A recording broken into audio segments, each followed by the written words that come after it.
Hello, and welcome to the Ethanol Producer Magazine podcast. I am your host, Anna Simet.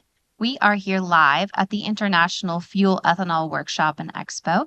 I am here with the guest of the hour, Mark Benz, Technical Director at Hengye. Mark, welcome to the podcast. Well, thank you very much, and thank you for having it. It's my pleasure. So let's start by having you tell us a little bit about Hengye. What do you guys do, and what do you do there? Um, Hengye is a manufacturer of molecular sieve beads, part of a large multinational chemical corporation. We are based out of Shanghai, have China, have manufacturing in China, have manufacturing in Thailand, and we're putting some manufacturing into South America to help cover the world's needs a little bit better. We manufacture the molecular sieve beads, the last step in the ethanol process to dry it out before it's blended with fuel. You must travel a lot. I do. Um, just got back from Brazil, going again. And that's all just part of it, though. But I truly enjoy it. I do. Seeing the world in different cultures and food, music. I love the travel. That's amazing.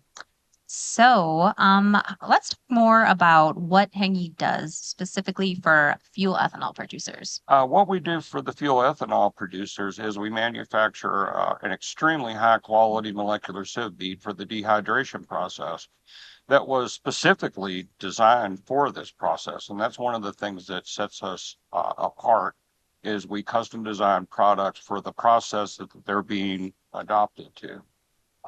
We surveyed the world. We looked at all the other products out there and we tried to build the better bead. And somewhere around 43% of the U.S. capacity and fuel ethanol uses our product to dry it before it's blended. It's a lot. So, Mark, where in the plant or the production process does your technology come into play? It's the very last step in the process between the distillation and the loadout. We dry and purify the final product before it's sent to the tank farm and denatured. Critical part of the process to get the last bit of the water out. Ethanol and water form what's called an azeotrope, and through distillation, you cannot separate the last 5% water that's in the ethanol, and that has to be taken out before it can be blended with gasoline to be denatured with gasoline before it can be used as a fuel.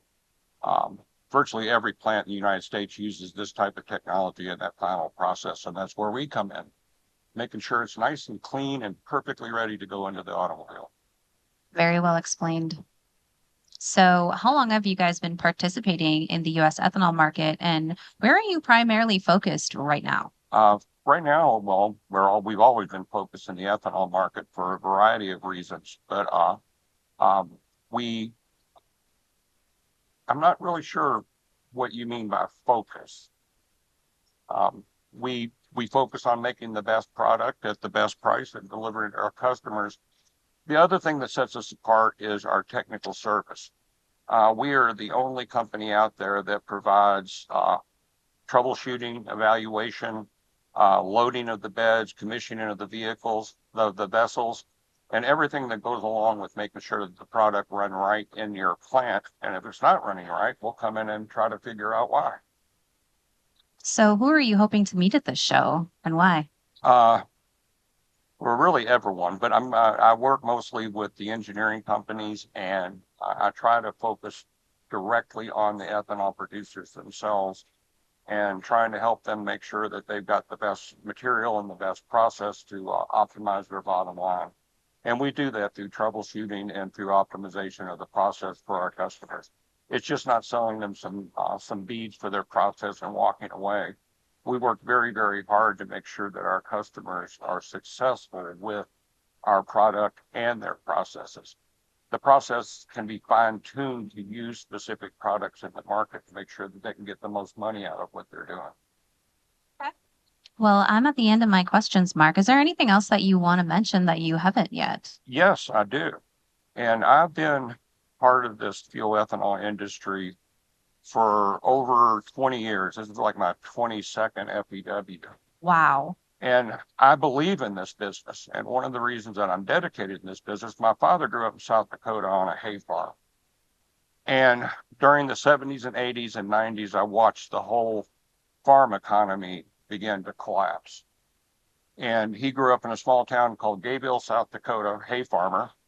And that town was basically run out of existence because of the farm prices, food prices, and all that kind of thing.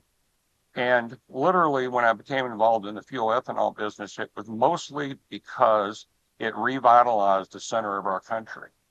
I went back to towns that had almost disappeared in the last couple decades of the last century. And I go back into these towns, and all of a sudden, where the bank had closed, there's a bank again. They built a school, right? And I even went back to one town in Nebraska, and I started working on an ethanol project there, and literally there was tumbleweed blowing through the streets. And by the time we got that ethanol plant up and running, there was a bank, and there was a school, and there was even talk about putting in a Walmart. And that's why I believe in this business, for the employment and the boost that it gives to the so important part of our country. Iowa, Nebraska, the Dakotas, Minnesota, Missouri, everywhere has benefited from this industry in terms of high quality employment. And that's the biggest reason that I'm a big believer in this, and I've pushed it from the very beginning. What a wonderful thing. Just one of the many benefits of this industry. Exactly. I'm all up on the, air quality and reducing foreign oil dependence and all those other things. But the biggest thing to me was what it did to the farming economy in the middle of this country. And that's maybe even a lesser told story, right? And it's maybe the biggest one. Yeah, I think that's really what makes it. It brought jobs back to Gabyville, South Dakota. Population 414 went up to 3,000.